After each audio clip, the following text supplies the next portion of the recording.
hablar de educación tiene que ver también con ubicarnos en la Facultad de Filosofía y Humanidades, donde está la Escuela de Ciencias de la Educación. Vanessa López es profesora, pero también está en la coordinación del área inclusión y en políticas educativas, áreas que son muy sensibles a anuncios como por ejemplo de la esencialidad en esto de la educación en la Argentina, uno de los anuncios de las últimas horas y la aprobación de este proyecto en diputados para garantizar como servicio esencial a la educación para que se dé clases los días de paro con una especie de guardias mínimas, al menos un 30% de presencia de docentes. Profesora López, bienvenida, ¿cómo estás? Bien, muchas gracias. Bueno, en esto de la esencialidad, ¿está involucrado con la inclusión en el derecho a estudiar, por ejemplo? Sí, por supuesto que sí, y me parece que la perspectiva es un poco más compleja, ¿no? Yo creo que este proyecto de declarar a la educación como servicio esencial y estratégico, en principio, desde mi punto de vista, parte de una omisión y de un incumplimiento. Una omisión en tanto que la educación no es un servicio, la educación es un derecho humano y universal. Mucho más que un servicio.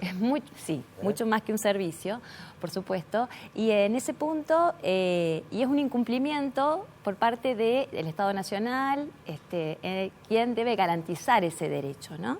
Entonces, entiendo que este proyecto de ley que ha obtenido, voto por mayoría, por un lado lo que hace es atentar contra y cercenar el derecho a la protesta social, ¿sí?, de los trabajadores y trabajadoras, en este caso de la educación, de los niveles obligatorios. Y por otra parte, vulnera algo que ya dábamos por sentado y que es una conquista y que no deberíamos por qué estar discutiendo, es entender la educación como un derecho social. Claro. Ahora, en Argentina, ¿no? Eso está establecido en las regulaciones y en las leyes vigentes. Sí. El derecho a la protesta, a la huelga, al paro, es un resorte que tienen los trabajadores de todas las actividades para manifestar un reclamo o un desacuerdo con las medidas que tome el gobierno de turno. Eso está claro. Está claro el derecho a estudiar. ¿Está tan claro el derecho a cobrar un salario digno? Digo, porque si no estamos como que es primero el huevo o la gallina. ¿Qué es primero, el derecho a educar que debe estar garantizado o el derecho a que quienes se educan cobren un salario digno?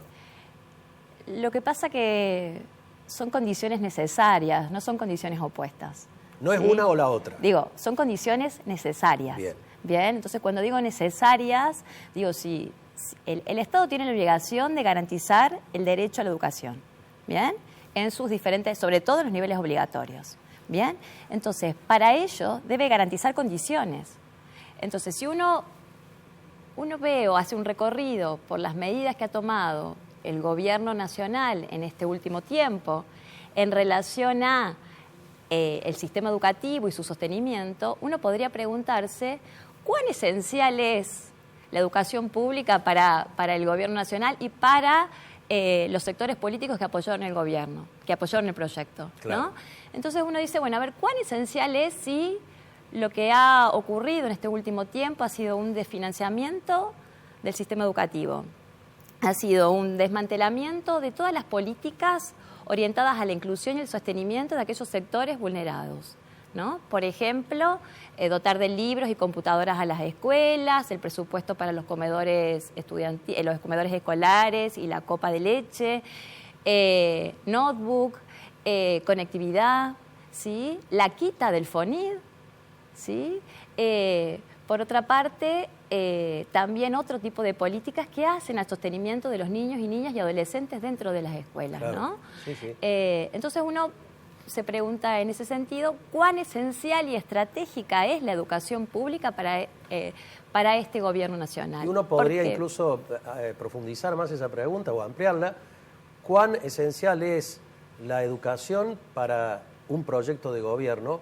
¿O se puede circunscribir a la educación en una planilla de Excel, de entradas y salidas, de lo que entra, de lo que sale, de lo que se gasta? ¿O estamos hablando de invertir o estamos hablando de tener políticas educativas? Pareciera ser que no hay una verdadera política educativa, sino hay una política económica. Sí, no sé si verdadera sería, digamos, la palabra, pero nosotros hoy tenemos leyes educativas vigentes, ¿sí?, que consideran a la educación como una actividad estratégica para el desarrollo de un país. ¿Bien? Entonces, sí van en ese sentido, bien, lamentablemente estamos en un contexto de desmantelamiento de todas esas políticas que han sostenido y que han ido en esa dirección.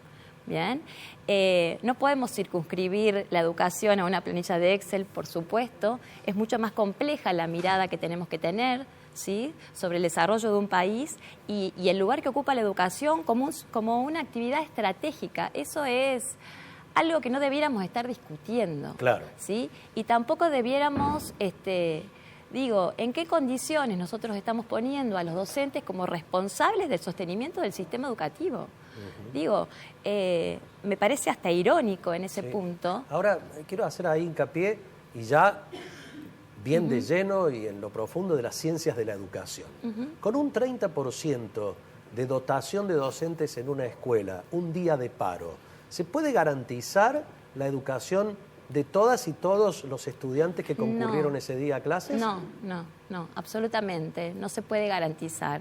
No se puede garantizar además con el 30% y no se garantiza hoy con todos los docentes en el aula, bajo las condiciones en las cuales hoy los docentes enseñan. Por todos los problemas que también hay en el contexto, en el continente, infraestructura, equipamiento, posibilidad de los docentes de brindar un buen ámbito de educación, etcétera, ¿no? Sí. Más allá del docente como recurso humano.